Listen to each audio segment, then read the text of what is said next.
आप देख रहे हैं के न्यूज, खबरों का सारथी।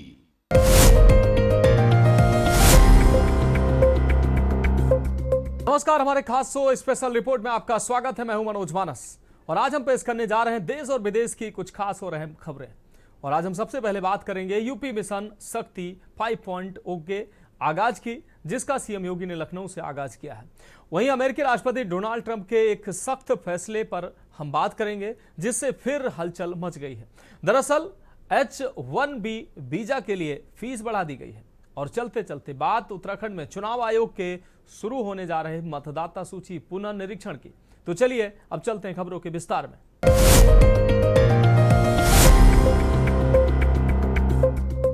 तो स्पेशल रिपोर्ट में पहली अहम रिपोर्ट का रुख करेंगे। राजधानी लखनऊ में शनिवार को लोक भवन सभागार में नारी सुरक्षा, सम्मान एवं स्वावलंबन के लिए समर्पित मिशन शक्ति 5.0 का शुभारंभ हुआ। सभी थानों में 9 स्थापित मिशन शक्ति केंद्रों का उद्घाटन भी किया गया। मुख्यमंत्री योगी आदित्यनाथ ने मिशन शक्ति केंद्रों से संबंधित एसओपी की पुस्तिकाओं का विमोचन किया। ये खास रिपोर्ट देखिए। यूपी मिशन शक्ति 5.0 का शुभारंभ। मुख्यमंत्री योगी आदित्यनाथ ने मिशन शक्ति के 5वें चरण का शुभारंभ करते हुए अधिकारियों को निर्देश दिए कि उपद्रवियों से सख्ती से निपटें। उन्होंने गोरखपुर, गाजीपुर, बरेली और मेरठ की घटनाओं पर नाराजगी जताई और पुलिस को सतर्क रहने के लिए कहा। मुख्यमंत्री योगी ने महिलाओं की सुरक्षा सुनिश्चित करने, पूजा पंडालों के आसपास पुलिसकर्मियों को तैनात करने और निर्बाध बिजली आपूर्ति सुनिश्चित करने के निर्देश दिए। हम लोगों ने पहले चरण में जो कार्यक्रम आगे बढ़ाए थे, उन कार्यक्रमों के पीछे का ध्येय भी यही था कि महिला संबंधी अपराधों को न्यूनतम स्तर पर ला करके समाप्त करना है।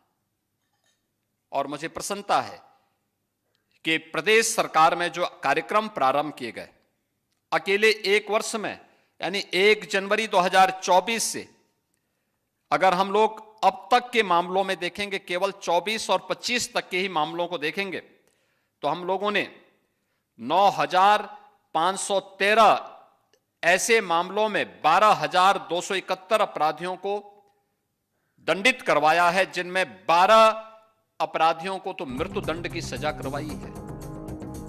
कानून तोड़ने का प्रयास किया तो बुरा होगा अंजाम। मुख्यमंत्री योगी आदित्यनाथ ने कहा कि एक अपराधी मारीच बनकर आया था, लेकिन जब पुलिस की गोली से घायल हुआ तो चिल्लाने लगा कि गलती हो गई, जो मैं उत्तर प्रदेश में आ गया। यही अंजाम हर उस अपराधी का होगा जो कानून तोड़ने का प्रयास करेगा।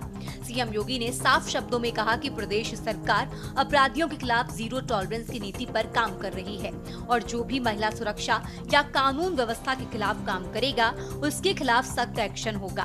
उन्होंने पुलिस बल में महिलाओं की भागीदारी पर भी खास जोर दिया। सीएम योगी आदित्यनाथ ने बताया कि साल 2017 तक यूपी पुलिस में सिर्फ 10,000 महिला कार्मिक थी, लेकिन साल 2017 के बाद भर्ती अभियान के तहत महिला पुलिस कर्मियों की संख्या 44,000 से ज्यादा हो गई।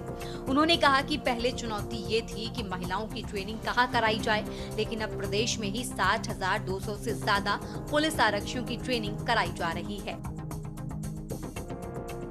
हर एक विभाग को अपनी जिम्मेदारियों को समझना होगा, क्योंकि जब महिला बीट पुलिस अधिकारी पंचायत सचिवालय में जाएंगे, वार्ड स्तर पर जन जागरण के किसी कार्यक्रम के साथ जुड़ेगी, तो पहला संवाद उसका सुरक्षा से संबंधित ही होगा। संवाद महिलाओं के साथ, गांव की महिलाओं के साथ, नगर के मोहल्लों की महिलाओं के साथ, सुरक्षा से जुड़ी हुई कोई प्रश्न, किसी महिला को घर की हिंसा से, घरेलू हिंसा से परेशान होगी, उनकी मदद कैसे करनी है। हमारा प्रयास होना चाहिए कि घर की हिंसा हो या बाहर की हिंसा, इस हिंसा से निपटने के लिए सही परामर्श उपलब्ध करवाना, ये चीजें बताना। हिंसा से जुड़ी भी कोई घटना नहीं है तो हमें वेलफेयर की स्कीम के साथ उन्हें जोड़ना होगा।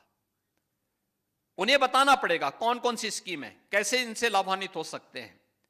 इसके बारे में वहां पर स्वास्थ्य संबंधी कार्यक्रम के लिए एएनएम भी रहेंगी।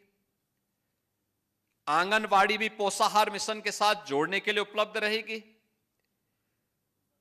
आशा वर्कर भी रहेगी, राजस्व से संबंधित मामलों को लेकर के लेखपाल भी वहां का वहां मौजूद रहेगा,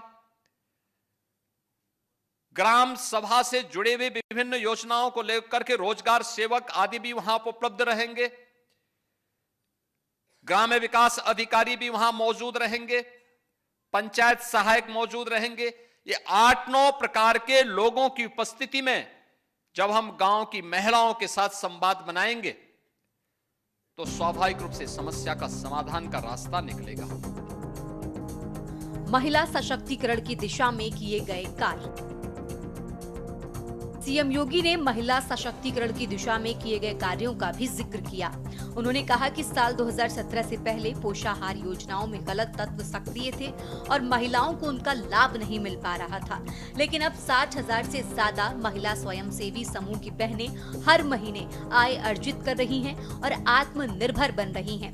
सीएम योगी ने कहा कि पहले बेटी की सुरक्षा और रोजगार पर डकैती पड़ती थी, नौकरी में बड़े पैमाने पर धांधली होती थी, जिससे युवा निराश थे, लेकिन अब सरकार ने बेटियों की सुरक्षा और रोजगार सुनिश्चित करने के लिए ठोस कदम उठाए हैं। अपराध और महिला सुरक्षा के मुद्दे पर सीएम योगी ने दोहराया कि बेटियों की सुरक्षा से खिलवाड़ करने वालों को यूपी की पुलिस छोड़ने वाली नहीं है।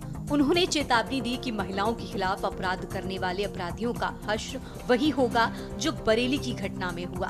बता दें कि इस मौके पर सभी 1647 थानों में नवस्थापित मिशन शक्ति केंद्रों का उद्घाटन हुआ। मुख्यमंत्री योगी आदित्यनाथ ने मिशन शक्ति केंद्रों से संबंधित एसओपी की पुस्तिकाओं का विमोचन किया। कार्यक्रम में उप मुख्यमंत्री ब्रजेश पाठक और मंत्री बेबी रानी मौर्य समेत अन्य लोग मौजूद रहे। स्पेशल डेस्क के न्यूज इंडिया।